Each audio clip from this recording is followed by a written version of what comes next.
Hi everyone, I'm Brielle, a children's program instructor with Courtenay Recreation. Today's activity is going to be nature portraits. For this, you're going to need a flat piece of cardboard or a piece of paper to put your design on, materials from nature such as sticks, rocks, branches, whatever you can find. Optional is glue if you would like to glue your portrait down, and markers if you'd like to add extra details. Nature portraits are a fun and creative idea to do for kids, whether you're on a family walk in the forest or just hanging around in your backyard.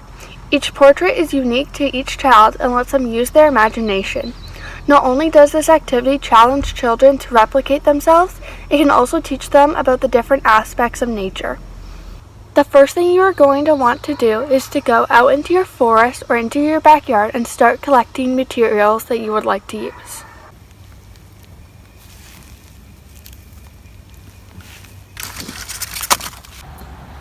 Now that you have all your material, you can start building your portrait.